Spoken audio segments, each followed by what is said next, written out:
tenemos la suerte de contar con David Schmidtz, que es uno de los grandes filósofos de nuestro tiempo, un experto en todo lo que es la tradición liberal.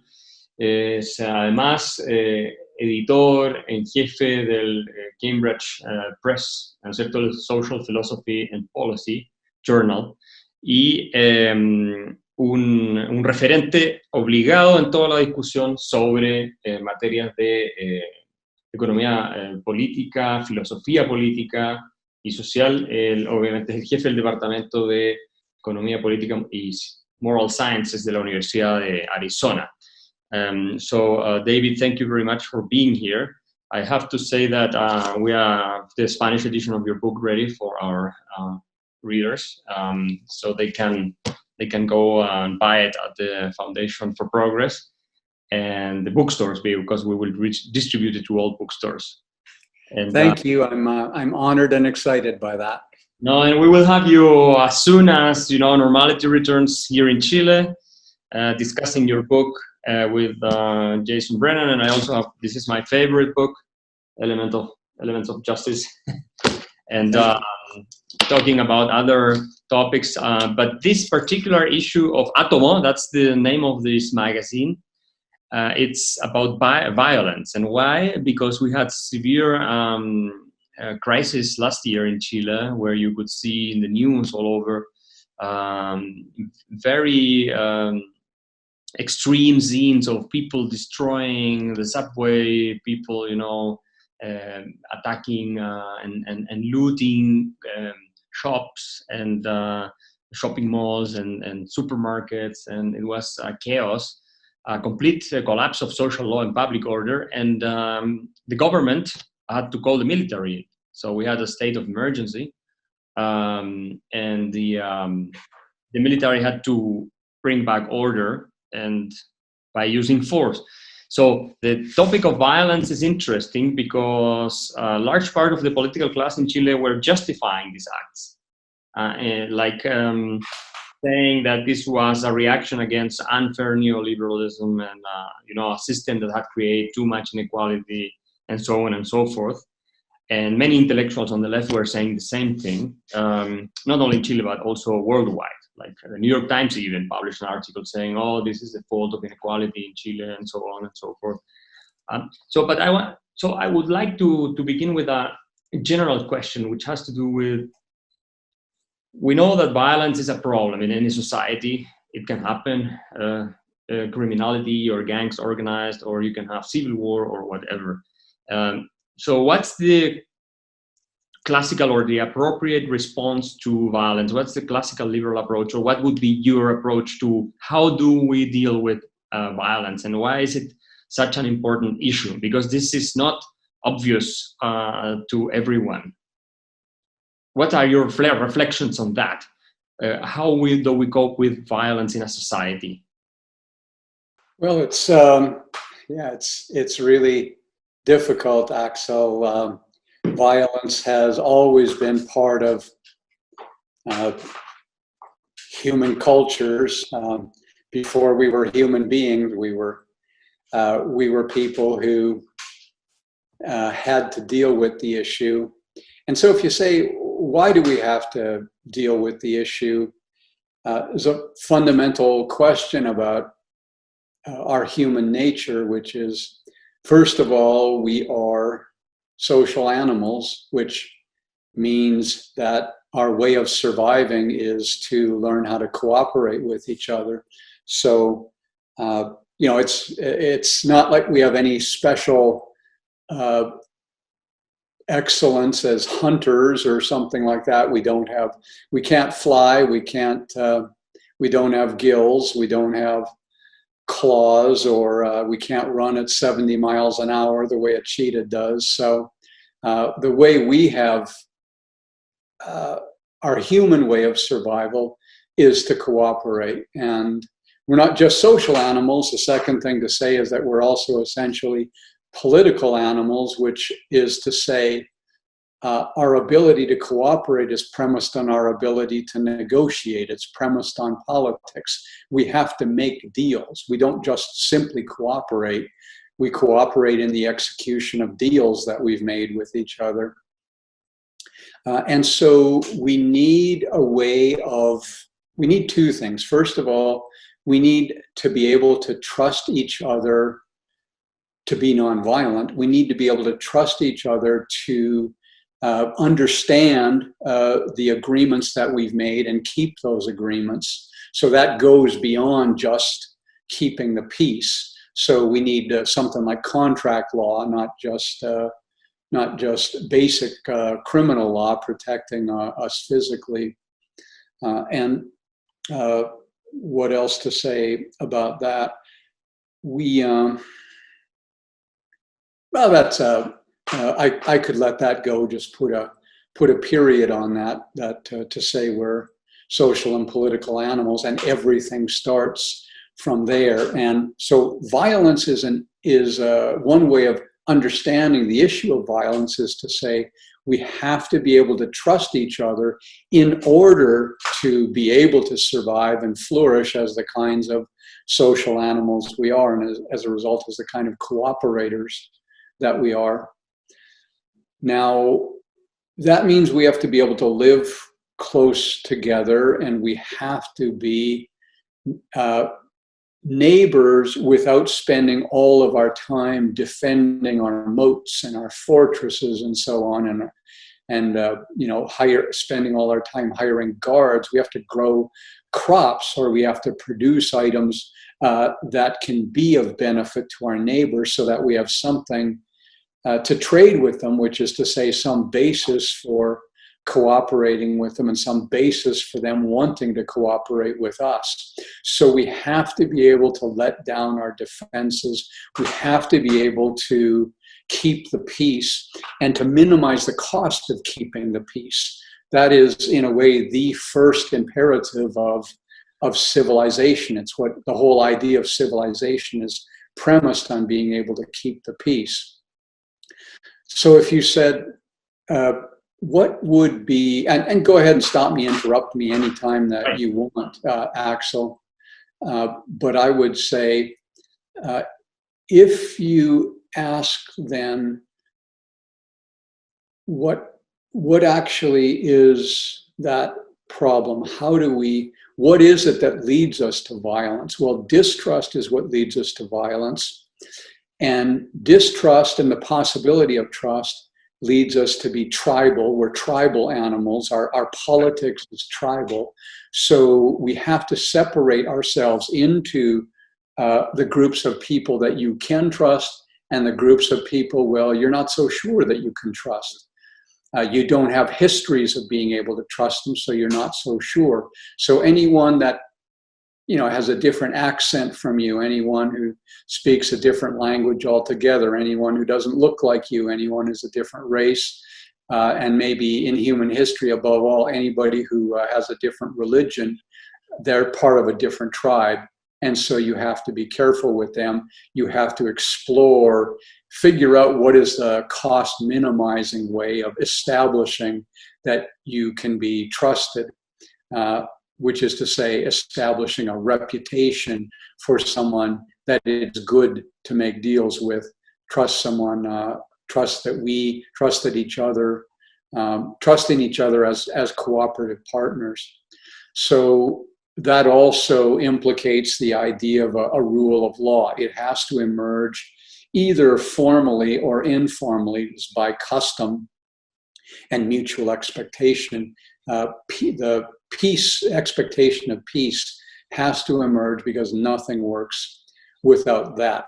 But because part of our response to that is tribal, the tribalism creates its own risk of violence, because you start to see other tribes as people that maybe you ask yourself if you should be trying to strike the first blow, fire the first shot, and eliminate them as threats before they can get off the ground as threats. So one way in which we form religions in order to have the markers of a team. We're on the same team. We're members of the same tribe. We wear the same uniform. We're all Catholics, or whatever it is that we are. And that means that if we're all Catholics, then that means, well, Muslims aren't part of the club. Buddhists, Jews, they're not part of the club. And that's, so that creates its own threat. As it secures the peace inside the group, it destabilizes by making groups into groups. It also creates the prospect of tribal violence. And so religion emerged in Europe as Western civilization, as really an anarchic force, as a force that made people absolutely viciously tribal, murderously tribal. And nowadays, you talk to young people about, if you say Western civilization, more than anything else, it's an answer to the question of how to turn your religion into something that isn't a reason to kill you. And when you tell students about that history, they are shocked at that religion was important in that way, and they say, well, we've just got to ban religion. Yeah, well, that's always been part of our religion too. If we could just ban religion, meaning other people's religion, right. Yeah, but that's war, that's not peace. That's war, right. So Western civilization, the genius of Western civilization is it managed to develop the concept of minding your own business, even to the point of making your own choices about how to save your eternal soul. And when our Bibles would say, thou shalt not suffer a witch to live, or thou shalt not suffer a heathen to live, we just learned to think of that as metaphorical and kind of ignore it. That was the basic premise of Western civilization and why Western civilization has flourished. So you don't agree with this theory that Western civilization is oppressive and has been created for the benefit of minorities, like not minorities, but maybe the white men, and that discriminates, all sorts of minorities. All this postmodern rhetoric about Western civilization being an instrument for colonialism and then for slavery in the US, for instance, and all these, accusations you read basically on the left, mostly. But the patriarchy, another theme that comes, it was designed to oppress women. How would you respond to that? Because many young people now at universities, they are reading a lot, especially in the humanities, about this identity politics arguments, which is bringing back tribalism in a way as well. Well, yeah, thank you. That's a good question, and I don't know if there's any such thing as a good answer. But the last thing you said was the beginning of an answer, which is to say, what has emerged is one group attempting to coalesce into a tribe, and they're coalescing into a tribe by othering some other tribe. So people, the other tribe gets demonized, the other tribe gets called patriarchy or whatever you want. But have to understand, first of all, that there's some truth to the accusation that that humanity does have a history of being sexist, and Western civilization is not special in that regard, except for the degree to which it eventually transcended sexism. Right. Slavery is almost universal in human history. I don't mean that everywhere has been a slave society, but I don't want to discuss what percentage of societies have been slave societies. It depends on how you define terms. But the fact is, literal, like people in chains, bondage, slavery has existed for as long as recorded human history has been around to document it. The first recorded written language instruments discovered were clay tablets that had to do with basically receipts to document that a transaction had occurred in which people had bought themselves out of slavery. That goes back at least to 4000 BC. The first written language we know of, Sumerian. Right. And those were the first written documents were people buying themselves out of slavery and getting receipts to document that in fact they were freemen, even though they were not members of this culture. They were in transit to go back home, but as they were passing through to get home, they were passing through as free men. That's the those accounting instruments were the first. The oldest written documents that we have. So slavery is old. It's been reinstituted again and again. It's been abolished again and again. And so one thing for Western civilization to say is, if we've made progress, then if you look at our history will be embarrassing. Our history is embarrassing, and it's partly because we have made progress. Right. So we did in fact abolish slavery. Does slavery still exist? Well, in various ways, yeah, it still does. I mean, there's sex trafficking. There's, in various ways. But we know it's wrong. Various places, yeah, it still exists. We know that it's wrong. We condemn it. And that's what we can do, is we can try to learn from our mistakes and rectify them, which we have done to some extent, which cannot be done in a completely satisfactory way. There's no such way as we can't do time travel. We can't abolish slavery retroactively. It was real. And it was a terrible thing, and because it's a terrible thing, it has lasting effects.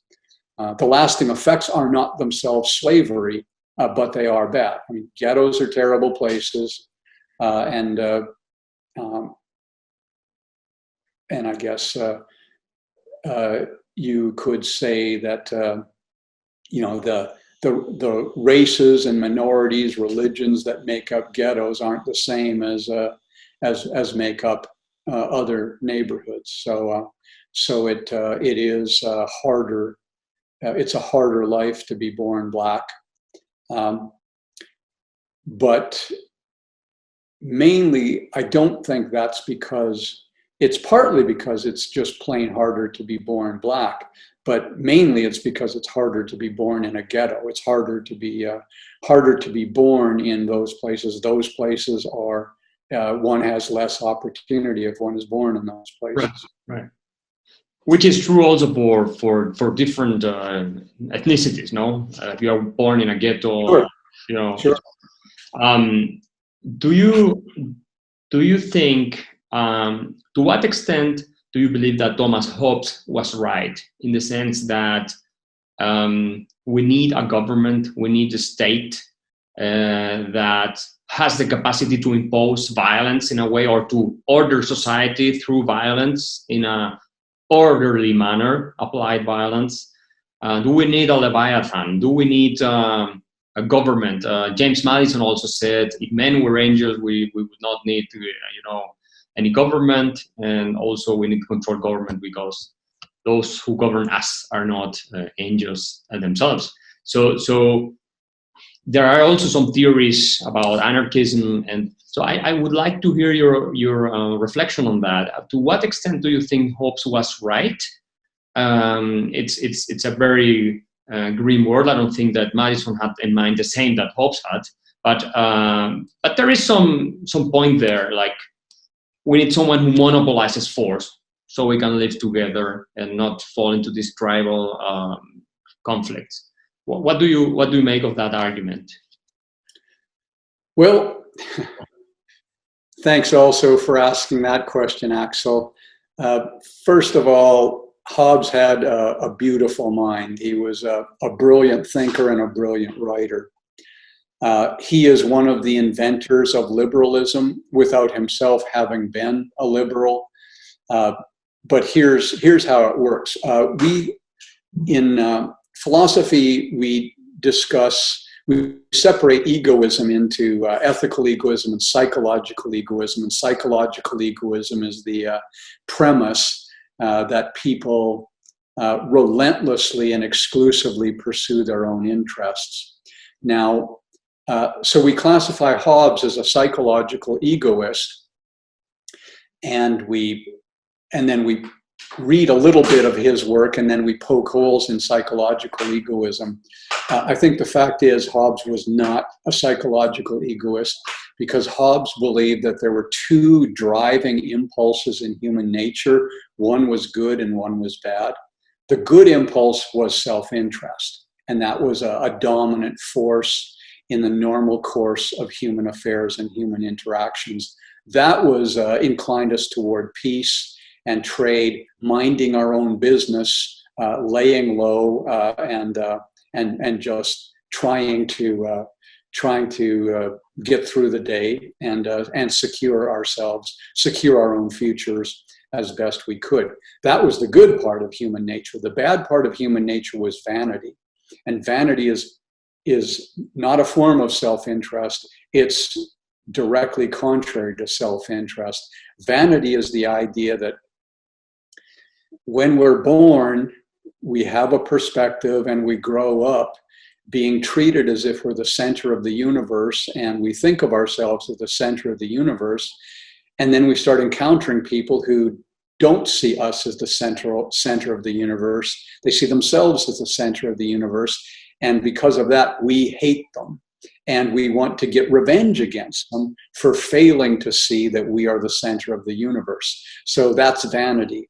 And so we are tempted, we get into fights for no reason, that like it isn't in our interest to get into fights, but we get into them anyway because we think someone has insulted us. And in a way they have. From our perspective, they've insulted us, but from their own perspective, they're just proceeding from what seems to them to be an obvious fact, which is they are the center of the universe.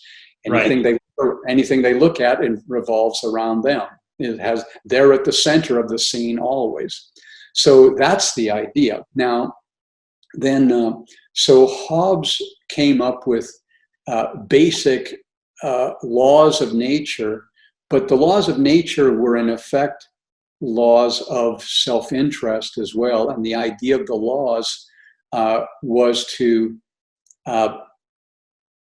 correct our vanity and create a social infrastructure that corrects our vanity and that intimidates our vanity. It's not supposed to intimidate our self-interest. It's supposed to intimidate and strike fear into our vanity. So one of the main laws of nature is keep your contracts, at least when you can trust others to keep theirs. That's not strict self-interest. That's a game theory notion of reciprocity. And that was at the center of Hobbes's philosophy. So even his self-interest was the self-interest of a social animal, not the self-interest of a hermit or a solitary animal. Our self-interest was in being a person that is good to make deals with. Right. And that is the self-interest of a uniquely, characteristically, the self-interest of a social animal, which is to be trustworthy, to be someone who is a good person to make deals with. So yeah, that's Hobbes in my version of Hobbes in a nutshell.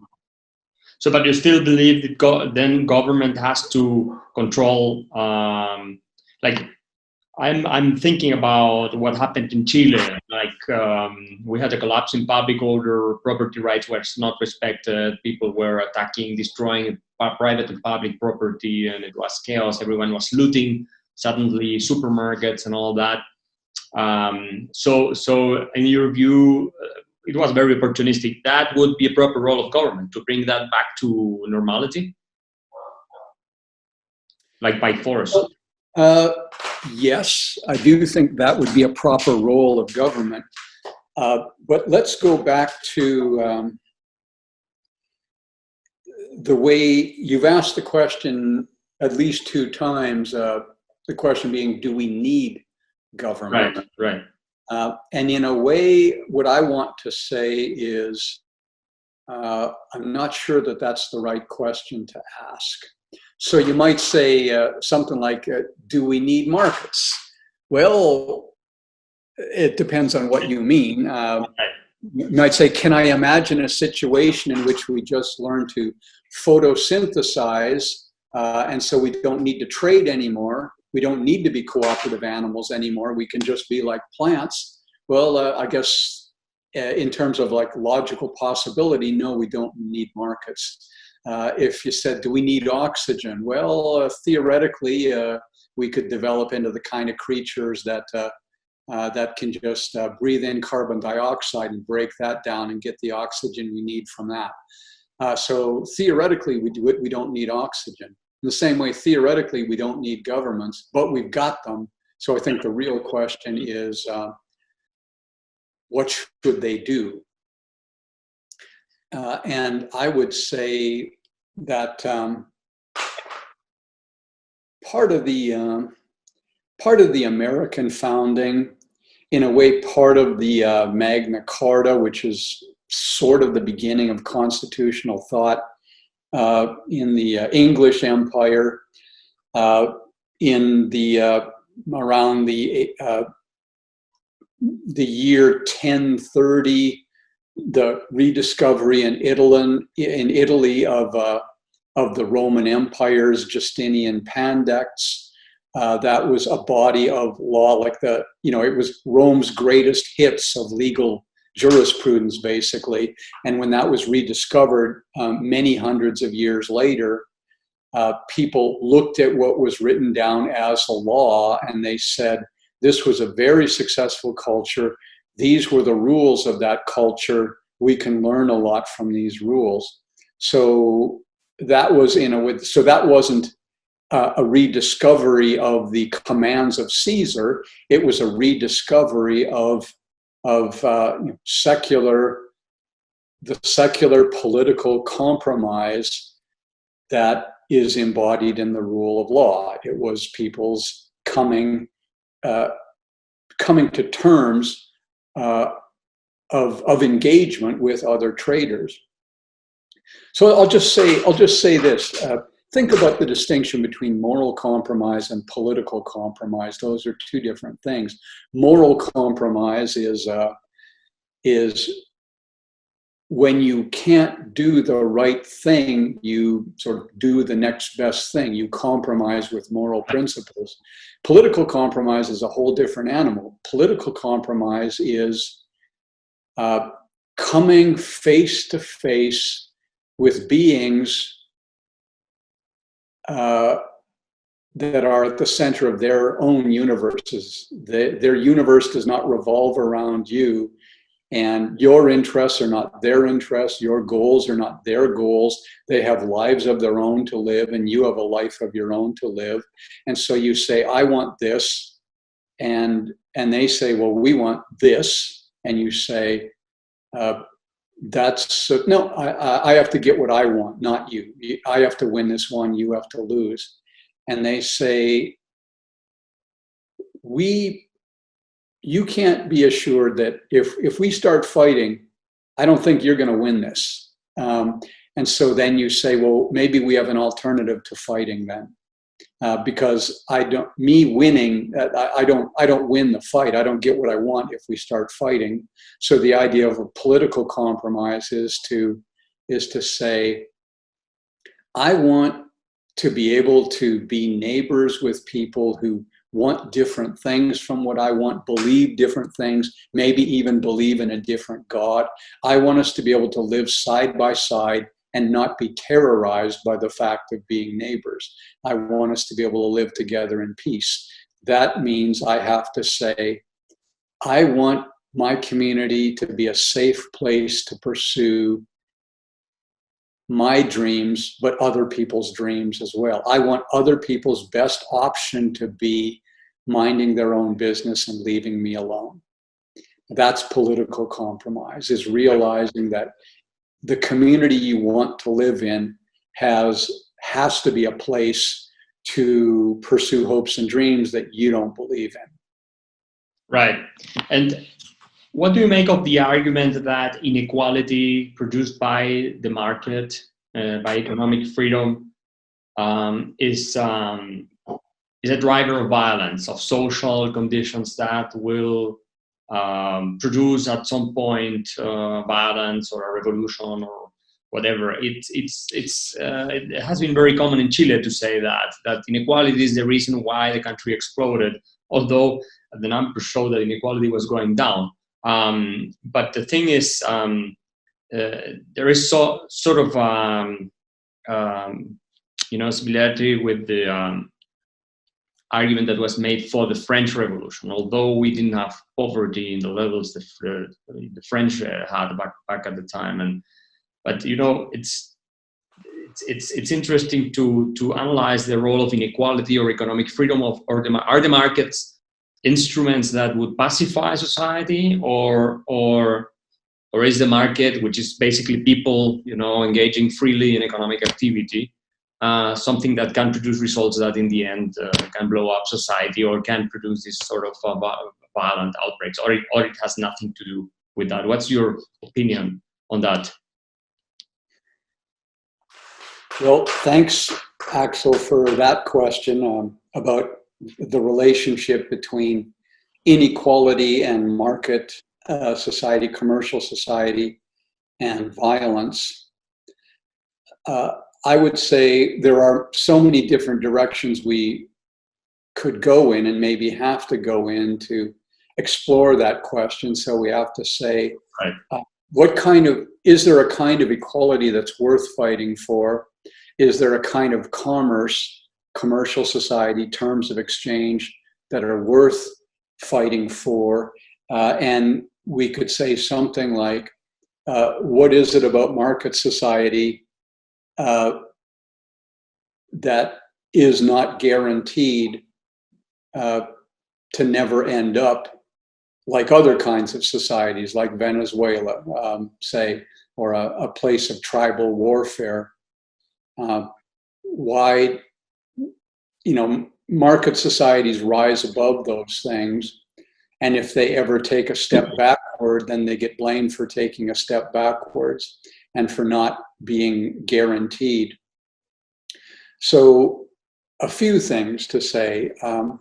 So first of all, one of the special features of Western societies, Western commercial societies, is that they did in fact evolve in the direction of a kind of equality, in the direction of citizens being able to think of themselves as having a right to be treated as equals before the law. They weren't treated as a right to, say, equal income. They weren't treated as having a right to have one wage at the age of 18 and still have the same wage when they were 50 years old. Because that's one of the implications of equality, is that no one ever gets a raise. And that's not an equality that is, that kind of equality, that is war. There's never been any kind of society like that has been anything other than a totalitarian dictatorship, and a very, very poor totalitarian dictatorship as well. So it's equality before the law that is a kind of mild, diluted egalitarianism, you could say, but it's actually the firmest and most profound equality there is. So to be a member of a liberal society and a commercial society like we find in the West That's a society that does not naturally separate into upper and lower classes. It doesn't require that everyone should work the same number of hours. It doesn't require that everyone get paid the same wage. But there are other dimensions of equality that can promote liberty or be a precondition of a liberty worth having. Now, the rule of law in practice is never going to be more than approximation of equality. So there's never going to be an equality that guarantees that we're all the same age. There's never going to be an equality that determines that we all have the same level of alertness and sophistication and ability to identify an opportunity and run with it. That's not going to happen. So, the most, say, viciously, violently egalitarian society you can imagine is actually going to be a society that runs on a black market. I mean, if you make it illegal to be alert, then alertness is going to go underground. And the alertness to opportunities to produce things that other people value and to make money by producing things that other people value, that's going to be expressed in one form or another. If you drive it underground, then it'll be more violent and less healthy. So, being young and inexperienced, uneducated, not having made good connections with people in key social positions, that is going to be a disadvantage, and nothing will ever be able to stop it from being a disadvantage. So whatever your dominant religion is, whatever your dominant tribe is, not being a member of that tribe is going to be a disadvantage. Right. There's never been any such thing as a society that got around that. You can't get around that. But I think what you might consider is inequality really the problem? Or is it a lack of some kind of baseline prospect? That might be the problem. So you might say the egalitarian dream a century ago might have been to, drastically reduce the number of people who died before the age of 5, or drastically reduce the number of people who died of old age by the time that they were 45, where old age was partly a matter of malnutrition, and malnutrition was partly a result of people losing their teeth by the age of 30, say. So there have been societies that you would not want to live in, not because they were more unequal than ours. Actually, they were more equal, which means like nobody lived very much longer than anybody else, because hardly anybody lived very long. And that's your life expectancy is the most important dimension of equality that there is. And so one thing that you would want to do is here's a question for civilization right now is, can you tie egalitarianism to self-interest? Because now it seems to be tying itself to vanity. It's the Hobbesian nightmare with a different name. So now the Hobbesian vanity egalitarian nightmare is the idea of the rich being the enemy, the successful being the enemy, and tearing them down. And if we could just tear them down by some magical process, we'll be better off. It isn't true. It's just vanity. It's a kind of insanity. It's a kind of homicidal viciousness.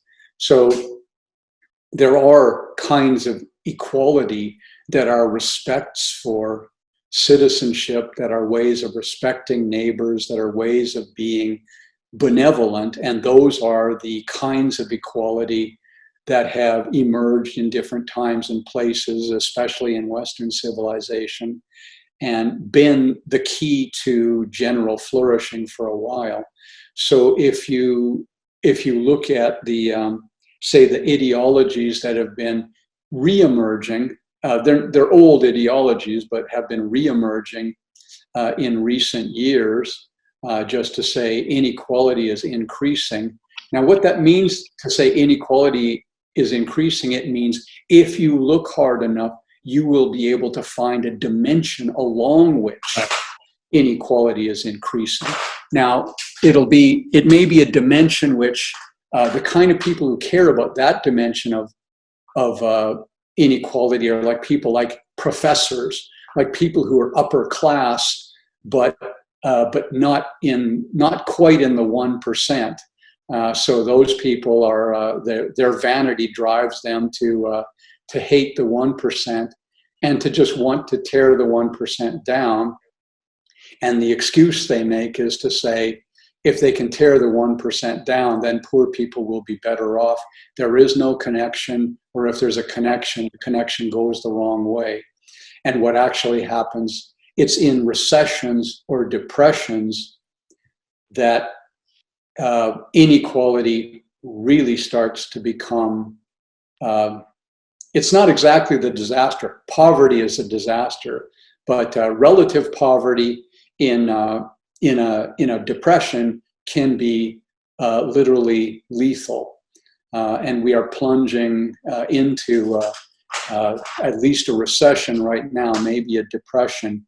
And that is in fact going to be really bad for poor people. It's going to be really bad for racial minorities and so on. And when people say that, and when they say not only is the disease killing more Black people, but Black people are also at greater risk because they don't have life savings to draw on, that sort of thing. Those things are genuine problems. They're terrible problems, and they're problems that will result in there being more violence than ever in the ghettos, in the poor communities. So we have done the thing that is really dangerous, really lethal to the poor, which is we have basically torn down the rich.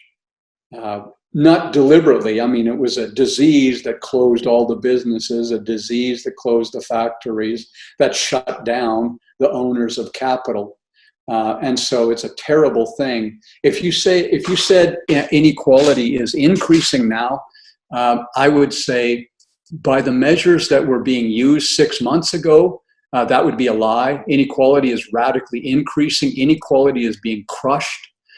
Inequality is being driven into the ground, and we're all becoming more equal. And as a result, the inequality that actually matters, right, which is being poor, that is what's increasing. But the ways we've been measuring inequality, according to those measures, we're being leveled. We're being leveled now, but we're being leveled in a way that if we're all being driven to the point of starvation, it's the people who had less to begin with who were doing just fine. At least in America, we had full employment. Everybody who wanted a job had several alternative jobs that they could take. But that's no longer the case. And now we've gone from 3% unemployment in the space of like about 6 weeks. We've gone to 10%. We're probably on the way to 20% or 25. And that is going to be the true egalitarian disaster. But that's yet the true egalitarian disaster is a function not of inequality, but of poverty. Poverty. And as a result, you predict more violence, conflict, and deterioration of the social fabric. I mean, one could expect that, no? More criminality, more violence going on. We don't even know what's going to happen, but it's reasonable to assume that we will have more equality, but more violence. Right. So I don't know why some societies are obviously more violent than others, but it's obvious that some are. And I have to say, I don't know if there's something, I don't know what Tucson is like, the city where I live. I can say that at this point, Tucson is a moderately high crime city. There's quite a bit of burglary in general, and that has not, I read about places where crimes against property and crimes against person have increased. As far as I can tell, that has not happened in Tucson. I live in the middle of downtown, and so I actually live myself in the greatest concentration of blacks and ethnics in Tucson. And I didn't do that to be politically correct. I just did that because it was the most interesting part of the city. So in some sense, I would think that if I would be one of the first people to know if Tucson was becoming more violent. But in fact, when I do go out for a walk, I go out for walks several times a day. When I go out for a walk, people are talking to each other. People wave to each other. Even people driving by in their cars, they wave to each other and smile, and they'll say hello. And we don't shake hands or anything like that because of the social distancing. But there is a sense in which what has emerged is just an extra little dimension of people going out of their way to signal that they are benevolent, that they are glad to see you, and that they wish you well. So that's happening in Tucson. Now, so if anything, Tucson is more peaceful than it was a couple of months ago. Now, is that peace fragile? I don't know. I suppose so. There are a lot of guns in Tucson. Tucson is kind of the Wild West. And to my knowledge, those guns, like I could hear gunshots because I live downtown. I could hear gunshots months ago, but I haven't heard gunshots in the last month. So I don't know. If it seems that if anything, Tucson has become more peaceful. But I feel for anybody in places where the violence has increased. Now we know that there's sort of inequality can be a source of violence, but I think that when we talk about places I know just a little bit about, say not really Santiago, but I was in Bogota when the riots were happening in Santiago. They were also happening in a more limited way in Bogota. And in a way, that wasn't inequality. That was the ideology, a particular ideology of inequality that was driving people to violence. That was an ideology that says, you need to understand that the rich are a different tribe, and they are a hostile tribe, and they are parasites, and you will be better off. You will make the world safe for your tribe if you can destroy that enemy tribe. So that wasn't inequality. That was tribalism driven by ideology. And the name that it used was inequality, but it wasn't really about inequality. It was about zero-sum thinking, driving. Right. Which is very similar, in my opinion, to what happened here and what probably will happen once this emergency is over. But David, I wanted to thank you because taking already like 50 minutes of your time, it has been a fascinating conversation. I will give you, when we have the printed interview, an edition of Atomo, and also, of course, I will send you your book as soon as possible. And let's see how it evolves, and we can organize a visit here to Chile, because we are very eager to have you here presenting your book and all that. Thank you. Well, the part of Santiago and parts of Chile west of Santiago that your wonderful friend Leon Montes has shown me. It was a very memorable, wonderful experience, and in some ways one of the best times I've ever had in my life. Really? Oh my God! he's a wonderful person, and it's a beautiful country, and the neighborhoods that he showed me were beautiful neighborhoods. Yeah, we should go to a vineyard next time when you're here. Very nice vineyards, very close to Santiago. I would love to celebrate our survival in that way. I would love to do that once we get through this crisis. So I will look forward to that. Bye, David. Thank you very much. Bye-bye, Axel. Bye-bye.